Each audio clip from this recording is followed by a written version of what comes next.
कोपरगाव शहरातील हद्दवाढ झालेल्या भागात तालुक्याच्या लोकप्रतिनिधींच्या प्रयत्नातून उपलब्ध झालेल्या निधीतून विकास कामे होणार असून यासाठी कोपरगाव नगर परिषदेच्या वतीने 10 कोटी रुपयांच्या विविध विकास कामांसाठी निविदा मागवण्यात आल्या होत्या।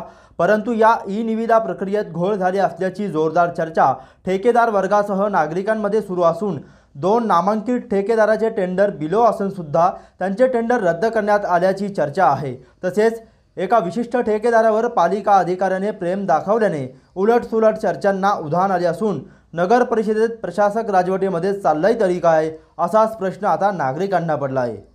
निविदा भरताना आवश्यक कागदपत्रांची पूर्तता संबंधित नामांकित ठेकेदारांनी केली होती, परंतु त्या व्यतिरिक्त इतर कागदपत्रांची मागणी पालिका अधिकाऱ्यांनी आयत्या वेळेस केल्यानंतर सदर ठेकेदार ते वेळेवर उपलब्ध करू शकले नसल्याची माहिती आहे।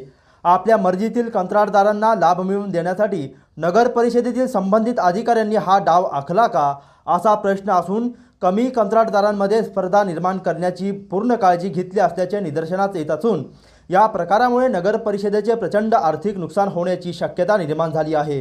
दरम्यान ज्या ठेकेदारांच्या निविदा रद्द करण्यात आल्या त्यांनी कोपरगाव शहरातील रस्त्यांची कामे उत्कृष्ट दर्जाची केल्याची माहिती असून ज्यांना काम मिळाले आहे त्यांच्या कामांच्या बाबतीत नागरिकांच्या तक्रारी असल्याची देखील चर्चा आहे। दरम्यान नगर परिषदेतील संगणक विभागातील संगणक अभियंता दरवेळेस निविदा ओपन करतात, परंतु यंदा इतर विभागाकडून सदर निविदा ओपन करण्यात आल्या आहे। 10 कोटींच्या कामाच्या निविदा संगणक अभियंत्यांच्या व्यतिरिक्त इतर लोकांनी का ओपन केल्या याबाबत संगणक अभियंता भालचंद्र उंबर्जे यांच्याशी चर्चा केली असता त्यांनी सांगितले की मुख्याधिकाऱ्यांच्या सांगण्यावरून इतर विभागाकडून टेंडर ओपन करण्यात आले। या संपूर्ण प्रकाराबाबत मुख्याधिकारी सुहास जगताप यांच्याशी चर्चा केली असता त्यांनी सांगितले की आम्ही कोणत्याही नामांकित ठेकेदारांच्या निविदा रद्द केलेल्या नाही। संबंधित ठेकेदारांनी कागदपत्रांची पूर्तता न केल्याने त्यांचे टेंडर रद्द करण्यात आले आहे। कोपरगाव नगरपालिकेमध्ये गेल्या 3 वर्षांपासून प्रशासक राज आहे। या प्रशासक राजवटीमध्ये शहर विकासाच्या नावाखाली या अगोदर देखील कोट्यवधी रुपयांची विकास कामे झाली, याची बिलेही अदा करण्यात आली।